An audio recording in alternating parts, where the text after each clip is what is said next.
नमस्कार भावानो. CET through admission घ्यायचं की जेडब्ल्यू थ्रू घ्यायचं, कशाचा फायदा होणार आणि काय नेमका प्रकार असतो, आता हे येतं. मग जसं फार्मसीवाल्यांना पण प्रश्न पडणार आहे की नीटला जायचं आहे की सीईटीला जायचं आहे, तर इंजिनिअरिंग मध्ये दोन टाईपच्या सीट देतात. आता दोन टाईपच्या सीट, एक ऍडमिशन सीईटी थ्रू आणि जेडब्ल्यू थ्रू. आपण मॅनेजमेंट सीट सोडूया, म्हणजे जे खासगी कॉलेजांना मॅनेजमेंट सीट आहेत ना 20% ते सोडू. आता सीईटीला उरलेल्या ज्या सगळ्या जागा आहेत सीईटी, त्याला सीईटी वरून 85% सीट्स त्या सीईटी थ्रू ऍडमिशन होणार आहेत आणि जेडब्ल्यू थ्रू 15% जागा होणार आहेत, म्हणजे 15%. ठीक आहे, म्हणजे एखाद्या कॉलेजला 60 जागा जर असतील तर त्यातल्या 9 जागा ह्या जेडब्ल्यू थ्रू भरल्या जाणार आणि उरलेल्या 51% सीट्स आहेत त्या कशा थ्रू भरल्या जातील, सीईटी थ्रू. ओके. हा, आता सीओईपी ला 15 सीट्स आहेत. मग काही गव्हर्नमेंट कॉलेजेस आहेत, एक्झाम्पल कराड वगैरे, तर तिथं काही नाही कंपल्सरी सगळ्या सीईटी थ्रू, कारण ती गव्हर्नमेंटची कॉलेज आहेत, मग तिथं फक्त सीईटी थ्रू. हा जो कोटा असतो जेडब्ल्यूचा, हा ऑल इंडिया कोटा आहे. ऑल इंडिया कोटा लागेल आणि हा आपला बाबा स्टेटचा कोटा आहे 85%. ठीक आहे. मग सर म्हणणार आम्ही गप्प ते सीईटीनं अप्लाय करतो की ते 9 जागांसाठी कुठं लढू, नाही आहे.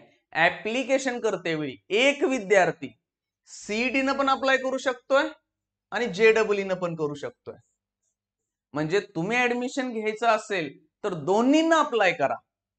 मग काही ठिकाणी असं सांगितलं जात आहे की बाळांनो, की ते जेडब्ल्यूची मेरिट जास्त लागेल किंवा बाहेरच्या राज्यांमधली पण येतील वगैरे, हे सगळं काहीतरी सांगितलं जाईल. ठीक आहे, पण तसं क्लिअर सांगतो नाही आहे, फरक सांगतो. सीईटीच्या सीट ज्या आहेत त्या सगळ्या सीट रिझर्वेशन बेस्ड लागतात. म्हणजे ओपनच्या सीट असतील 50% समजा, तर 50%. मग त्याच्यामध्ये कास्ट, मग तुम्ही कुठल्या ज्या काय सगळ्या कास्ट आहेत त्या सगळ्या कास्टनुसार हे बायफॉर्गेशन केलं जाईल, म्हणजे सीट त्यांच्या त्यांच्या कास्टच्या जागेनुसार दिल्या जाते. जेडब्ल्यूचा कोटा हा ऑल इंडिया कोटा असल्यामुळे नो रिझर्वेशन आहे, नो रिझर्वेशन.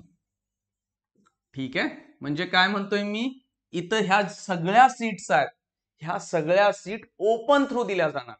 म्हणजे भले तुम्ही कास्ट मधून आहात तरी सीट तुम्हाला त्या ओपन कन्सिडर करूनच दिलं जाते. म्हणजे ह्या 9 जागा आहेत, 9 जागांचं मेरिट 1 2 3 4 असं करत करत नाही, म्हणजे ह्या 9च्या 9 सीट त्या मेरिटनच दिल्या जाणार जेडब्ल्यूच्या.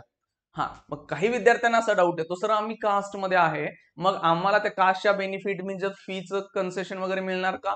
मिळणार. ज्या सीट दिल्या जातात भले त्या जेडब्ल्यूच्या मेरिटनुसार ऑल इंडिया सीट जरी दिल्या असतील तर तुम्हाला ह्या सगळ्या स्कॉलरशिप कोण देते? महाराष्ट्र सरकार. मग महाराष्ट्र सरकारचे तुम्ही सगळे डॉक्युमेंट जर जमा केले तुमच्या कास्टनुसार वगैरेचे, तर तुम्हाला सगळ्या स्कॉलरशिप मिळतातच. थोड्या ठिकाणी चुकीचे व्हिडिओ मला पाठवले गेले विद्यार्थ्यांना, किंवा विद्यार्थ्यांना चुकीच्या समजुती झालेत की सर ते जेडब्ल्यू ऑल इंडिया कोटा असतो, तिथं कास्टचं वगैरे काही रिझर्वेशन नाही आहे, म्हणजे तिथं तुम्हाला ओपनची फी भरावी लागणार. तसं नाही आहे. कास्ट मध्ये जरी असाल तरी तो ओपनचे ऍडमिशन होतील मेरिटनुसार, तरी तुम्हाला सगळे कास्टचे बेनिफिट दिले जातात जसे इथं सीईटी वरती दिले जाणार आहेत.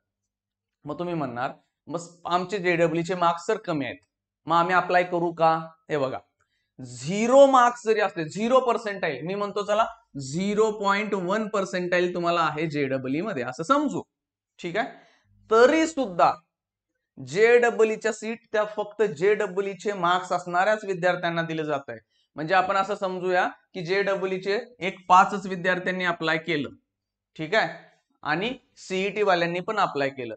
पहिला ह्या 9 जागेंना जेडब्ल्यूच्या 5 विद्यार्थ्यांना प्रेफरन्स दिला जाईल, भले सीईटी वाल्याला 100% असू देत. ह्या 9 जागा जेडब्ल्यू वाल्यालाच दिल्या जाणार, तो जेडब्ल्यूचा जो कोटा आहे. इथं ह्या सीईटीच्या जागा राहतील 85%, म्हणजे आपण समजू 51 सीट्स ज्या काय आहेत त्या सगळ्या 51 सीट्स फक्त सीईटीच्या मेरिट्सवरच दिल्या जातात आणि ह्या विद्यार्थ्यांना दिलं जात नाही. म्हणजे जेडब्ल्यूचा ऑल इंडिया मेरिट वेगळा लागेल, सीईटीचा मेरिट वेगळा लागेल. मग सीईटी मध्ये सगळ्या कास्टच्या रिझर्वेशन नुसार जाईल, जेडब्ल्यू मध्ये सगळ्यांना ओपन कन्सिडर केलं जाईल आणि त्यांच्या मेरिट नुसार ह्या 9च्या 9 जागा भरल्या जातील. क्लास मध्ये आला तरी तुम्हाला इथं ओपनच कन्सिडर होतंय, पण तुम्हाला कास्टचे सगळे बेनिफिट मिळतात. इथं सीईटी मध्ये पण तसंच होतं. सीईटी मध्ये काय, तुम्हाला काही वेळा ना ओपनच्या विद्यार्थ्यांपेक्षा जास्ती मार्क्स असतात कास्टच्या विद्यार्थ्यांना, मग त्यांना सीट अलॉट होताना ओपनची होते, पण त्यांना सगळे फीच्या किंवा सगळे जे फायदे आहेत सरकारचे कास्टचे ते दिले जातात. त्यामुळे हे कन्फ्युजन दूर करा की JEE ला अप्लाय केलं तर आपण ओपन मध्ये जाणार आणि मग आपल्याला कास्टचे बेनिफिट मिळणार नाहीत, असं नाही, हे चुकीचं आहे. ओके, हा, ह्या फक्त सीट JEE साठी आहेत. म्हणजे इथं समजा एकच जागा JEE ची आहे. ओके, एक जागा JEE ची आपण समजू, आणि तिथं 0.1% JEE वाल्यांना अप्लाय केलं आणि 100% CET वाल्यांना अप्लाय केलं. हा वरचा होता JEE वाला, खाली 100% पडलेला CET वाला, तर ही सीट ह्या JEE च्या 0.1% वाल्यालाच दिली जाणार. का? तो कोटा कुणासाठी आहे? JEE वाल्यासाठी. मग CET वाल्याचे 100% आहेत म्हणून त्याला दिली जाणार नाहीत, त्या 100% वाल्याने इकडे अप्लाय करावं ह्या CETच्या सीट मधनं. म्हणजे अप्लिकेशन करते वेळी मी सांगतोय असं 2 फॉर्म वगैरे काय भरायचे नसतात. फॉर्म भरते ना दोन्ही मधून एकाच वेळी टिक मार्क करायचा आहे. तो रजिस्ट्रेशनचा फॉर्म आहे ना, तुम्हाला मी अपलोड केलेला आहे, त्याचा व्हिडिओ बघा, तिथं मी क्लिअर पुन्हा सांगितलंय. मग काही विद्यार्थ्यांना भले किती पण कमी मार्क्स असू देत, JEE ला अप्लाय करायचंच. हा, दिली नसेल परीक्षा तर मग आता ऑप्शन नाही, आपण काहीच करू शकत नाही तिथं. CET थ्रू तर मिळतच 85% जागा, ह्या 9 जागा काय आता काही गव्हर्नमेंट कॉलेज म्हणजे एक्झाम्पल COEP सारख्या कॉलेजांना आलेल्या आहेत.